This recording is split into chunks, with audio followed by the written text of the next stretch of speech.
Et bonjour à tous, bienvenue sur Happy Crash dans cette ambiance de folie, suite à l'élection de Donald Trump. Donald va-t-il nous sauver? En tout cas, on ne boude pas notre plaisir à voir cette gauche progressiste et corrompue pleurer à chaudes larmes. C'est toujours ça de gagner. Mais moi, j'ai un petit conseil, restons concentrés et ne nous laissons pas distraire. À tout de suite.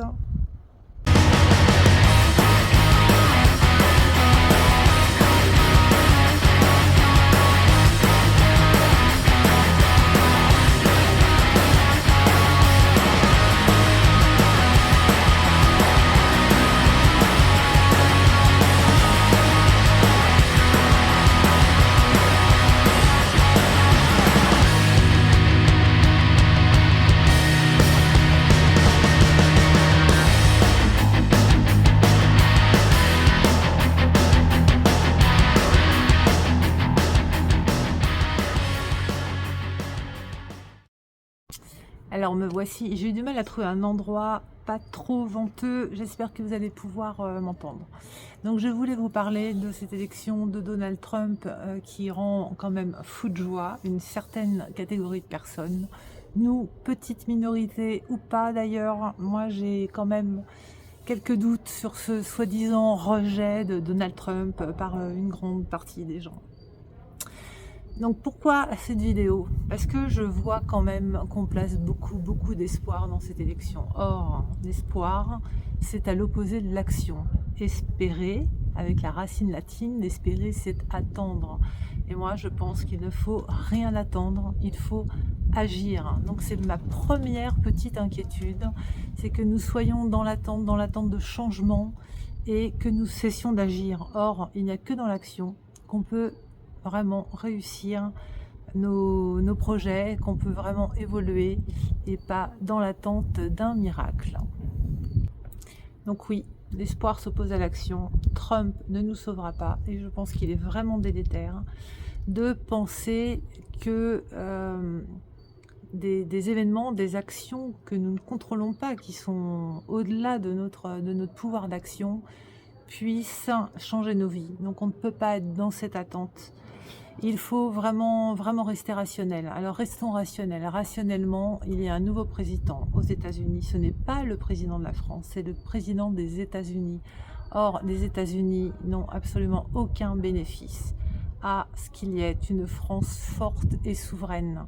Ce serait même peut-être l'inverse. Nous sommes quand même des concurrents sur le plan économique, sur le plan géostratégique, où nous sommes des potentiels consommateurs des produits américains. Donc Donald Trump et l'administration de Trump n'a absolument aucun bénéfice à s'occuper de la France et à ce qui se passe aux États-Unis, s'il se passe des bonnes choses, nous retombe dessus. Voilà. Donc ça, déjà, il faut vraiment rester rationnel sur ce point. Le président des États-Unis n'est pas le président de la France. Et mon deuxième point, il est que les promesses n'engagent que ceux qui les font et nous sommes quand même bien placés pour le savoir. Rappelez-vous bien le Mozart de la finance, la Startup Nation, c'est notre projet, la réindustrialisation de la France. Qu'est-ce qu'on a eu comme autre promesse? Des promesses. Et oui, les promesses n'engagent que ceux qui les font. Et on sait très bien que rarement les promesses sont tenues. Donc peut-être que Trump va tenir ses promesses. Moi, personnellement, j'ai des doutes. Il va peut-être tenir 5%, 10% de ses promesses de campagne. Et cela va surtout cacher le reste des saloperies qui seront faites. Parce qu'on ne dirige pas un pays dans le monde actuel sans faire des saloperies au peuple. Donc c'est aussi mon opinion, qui n'engage que moi, mais je pense que l'histoire nous aidera à y voir plus clair et voir si j'avais raison ou pas. Alors me direz-vous, oh, il y a un chien. Oh, puis des chats. Donc vous me direz, alors mais que faire? Alors je vais vous dire que faire. Il faut profiter de l'espoir des autres. Et qu'est-ce que ça signifie? Vous avez vu un petit peu, j'essaie de me tourner parce que vous avez vu un petit peu ce qu'ont fait les bourses, les crypto-monnaies depuis l'élection de Trump. C'est exactement ça l'espoir, c'est la traduction de l'espoir des gens Et il faut profiter de cet espoir. Donc aujourd'hui, nous avons une opportunité grâce à l'élection de Donald Trump, qui est celle de nous enrichir. Nous enrichir pourquoi? Pas l'argent pour l'argent, pas être riche pour être riche, ça n'a aucun sens. Nous enrichir pour financer notre résistance, notre autonomie, notre souveraineté individuelle, familiale et collective. Une petite collectivité de ceux qui ont quand même compris ce qui est en train de se passer. Et très honnêtement, moi je pense que ça ne va pas s'arranger. Donc il faut que nous ayons des projets qui vont nous permettre de survivre dans un monde de plus en plus compliqué, dans un monde qui est de plus en plus contre nous, contre notre souveraineté, et l'argent sert à ça. On peut en dire ce que l'on veut, l'argent sert à financer notre avenir, notre liberté, notre autonomie.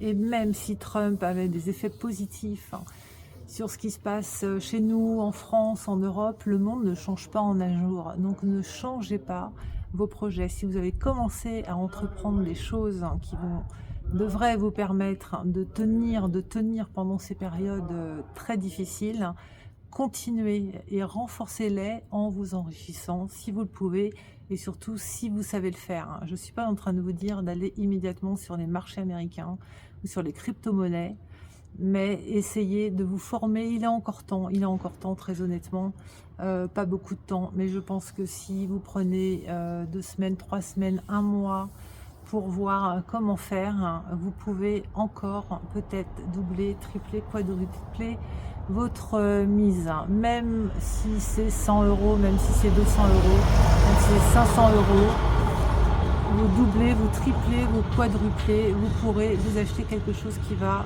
augmenter votre liberté et votre autonomie, que ce soit du chauffage, de la filtration de l'eau, des panneaux solaires, avec 1 000 €, 1 500 €, 2 000 €, vous pouvez vraiment parier sur l'amélioration de votre quotidien en cas de crise.